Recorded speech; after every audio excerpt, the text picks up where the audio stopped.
KPU membuat 2 kolom ini motivasinya apa gitu? Motifnya apa motifnya? Ya. Harusnya kan walaupun ini simulasi, harusnya ya tetap 3 kolom. PDI Perjuangan Kota Solo, Jawa Tengah mempersoalkan surat suara simulasi pencoblosan Pilpres yang hanya memuat gambar 2 paslon. Pasalnya dinilai menyesatkan dan membingungkan pemilih. Padahal ada 3 pasangan calon presiden dan wakil presiden yang berkompetisi di Pilpres 14 Februari mendatang. Calon presiden nomor urut 3 Ganjar Pranowo turut angkat bicara soal surat suara berformat 2 paslon yang dipakai KPU untuk simulasi pencoblosan Pilpres. Ganjar mengingatkan pentingnya KPU menjaga kredibilitas sebagai penyelenggara pemilu dan Pilpres. Ya, ini KPU penyelenggara kok berkali-kali minta maaf terus ya. Gitu. Kalau minta maaf terus nanti kredibilitasnya akan dipertanyakan loh ya. Nah, kemarin soal suara minta maaf ya, yang ada dikirim ke luar negeri, sekarang soal pencoblosan katanya ditarik lagi gitu ya. Makanya sebenarnya semua yang keluar dari KPU kita minta ada yang melakukan supervisi agar tidak jadi kesalahan dan mereka akan memperbaiki itu. Gitu. Maka profesionalismenya mesti ditunjukkan. Capres nomor urut 1 Anies Baswedan juga menanggapi soal surat suara berformat 2 paslon. Kata Anies, jangan main-main dengan surat suara. Anies minta jumlah paslon di surat suara simulasi disesuaikan dengan jumlah peserta Pilpres yang resmi terdaftar di KPU. Sudahlah, kita nggak usah main-main begini-begini itu. Tunjukkan aja apa adanya. Kalau jumlahnya 3 calon ya sebut 3, kalau ada 8 calon ya sebut 8 calon.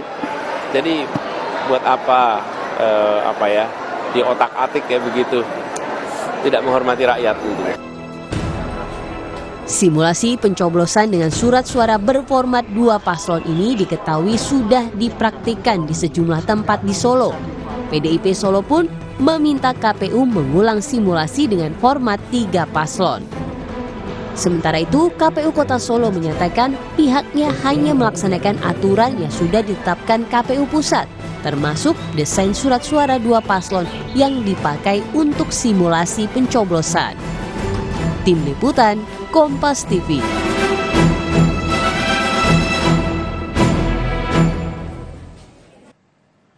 Saudara, publik menyoroti proses simulasi pencoblosan surat suara yang hanya menampilkan 2 kolom pasangan calon di Solo, Jawa Tengah. Hal ini dinilai bisa membingungkan para pemilih. Kita bahas bersama dengan anggota KPU periode 2017 hingga 2022 sekaligus pengamat pemilu, Mas Ilham Saputra yang telah bergabung bersama kami di Kompas Malam. Salam sehat Mas Ilham.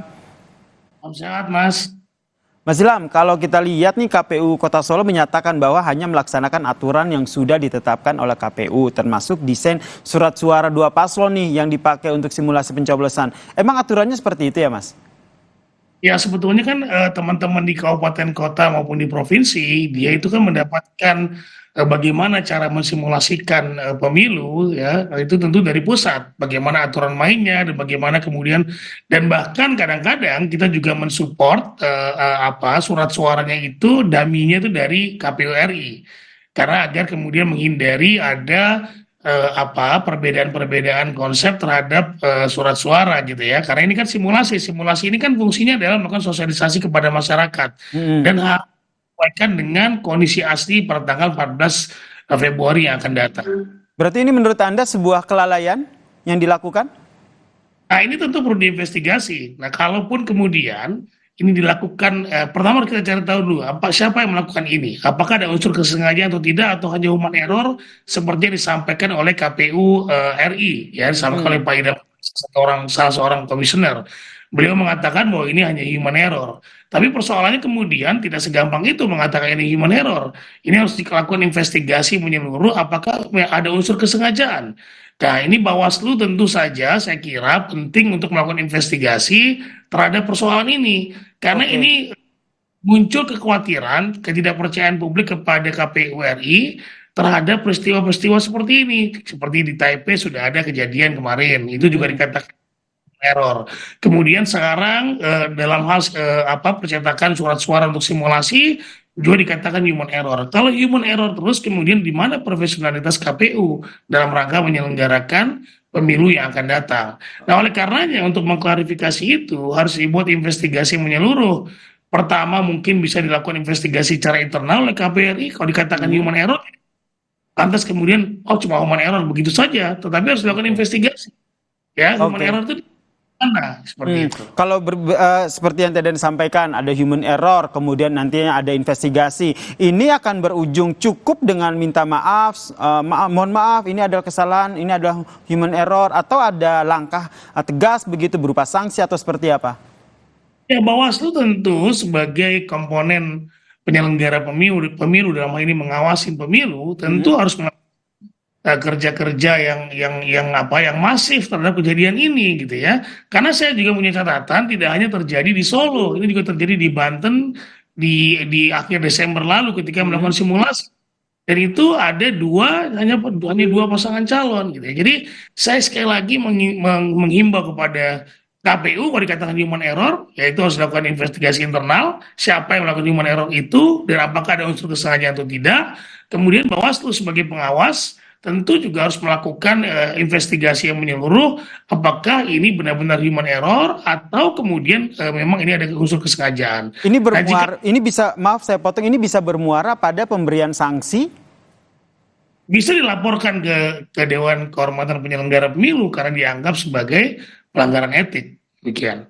Oke, kemudian kalau ada yang mengajukan keberatan atau protes, nanti prosesnya akan seperti apa prosedurnya? Iya, bisa kemudian dilaporkan kepada Bawaslu apakah ini hanya unsur pelanggaran administratif atau kemudian nanti bisa diberikan masuk ke dalam unsur pidana gitu ya. Karena ini kan tentu menyesatkan ya dalam konteks sosialisasi dan tentu ada yang dirugikan. Maksudnya dua calon itu siapa saja gitu kan. Ini muncul polemik, pertanyaan-pertanyaan dari peserta simulasi tersebut. Kok cuma dua padahal calon wapresnya ada 3 orang gitu. Nah, ini tentu menjadi persoalan dan substansi KPU dalam rangka melakukan sosialisasi jadi kabur gitu ya. Jadi sosialisasinya tidak kena dan ini seperti kalau benar kemudian ada unsur kesengajaan, tentu ini ada seperti kampanye kepada calon tertentu. Nah, ini berbahaya sekali buat penyelenggaraan pemilu ke depan. Nah, yang saya garis bawahi ada unsur kesengajaan. Menurut Anda nih sebagai yang pernah juga menjabat sebagai komisioner KPU, lebih condong kemana nih persentasenya? Ada unsur kesengajaan atau human error? Karena kalau secara orang awam kan dari awal sudah tahu loh kalau paslon pilpres itu ada 3. Iya betul. Di masa kami, ketika kami menjadi penyelenggara pemilu, kesalahan-kesalahan terhadap simulasi ini hampir tidak ada. Ya, jadi tidak ada sama sekali kemudian kita membuat, karena ini adalah isu sensitif. Kita menggunakan partai dengan partai buah, nomornya tidak nomor yang sesuai dengan nomor yang sudah dicetak dalam surat suara sesungguhnya nanti gitu ya. Tetapi kami pastikan bahwa paling tidak ya ada 3 pasangan kita cetak gitu ya. Ada 10 partai kita cetak seperti itu. Jadi walaupun nomornya tidak sama dan juga hasilnya pun tidak kita umumkan ya. Kita hanya kemudian ingin mengetahui bagaimana masyarakat bisa masuk dari TPS sampai kemudian keluar TPS, ada kesulitan atau tidak, kemudian nanti kita bisa lihat, kita evaluasi dari simulasi tersebut, apa kira-kira yang kemudian perlu kita tindak lanjuti agar kemudian penyelenggaraan pemilu atau kemudian pemungutan suara di TPS itu bisa berjalan lancar. Simulasi itu kan kalau alasannya ini sudah ada contoh simulasinya itu memang sudah ada 2 kolom aja nih, jadi itu aja yang dipakai. Ini tergantung dengan biaya pencetakan dan segala macam. Kalau misalnya alasan itu yang diutarakan itu masuk akal nggak menurut Anda? yang masuk akal. Saya kira ini harus ditarik ya kemudian oleh KPU bahwa ini kalau dikatakan human error, berarti KPU sudah mengakui bahwa apa yang disebarkan atau apa yang dilakukan simulasi dengan menggunakan 2 pasangan calon ya walaupun ini simulasi itu adalah kesalahan. Nah, oleh karenanya harus ditarik dan tentu simulasinya harus diulang agar kemudian mindset masyarakat yang sudah melakukan mengikuti simulasi gitu ya, itu bisa kemudian diulang kembali bahwa ada calon presiden 3 orang. Nah, ini sekali lagi penting agar kemudian KPU bisa lebih profesional ke depannya. Dan sekali lagi saya ingin mengatakan bahwa secara pengawasan pemilu, Bawaslu harus aktif memastikan bahwa ini apakah betul melakukan investigasi, apakah betul ini adalah hanya human error atau ada unsur kesengajaan. Berarti selain investigasi, Anda juga mendorong bahwa ada sosialisasi lanjutan dengan menggunakan surat suara yang ada 3 kolom, begitu ya Mas Ilham ya? Betul, karena yang sebenarnya, yang sesungguhnya nanti pada tanggal 14 Februari ada 3 pasangan calon.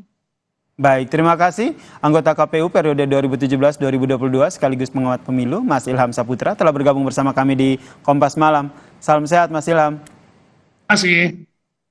Dan saudara, usai jeda Kompas Malam masih punya informasi lain, yaitu pemerintah Indonesia segera mengirim kapal rumah sakit ke Gaza, Palestina.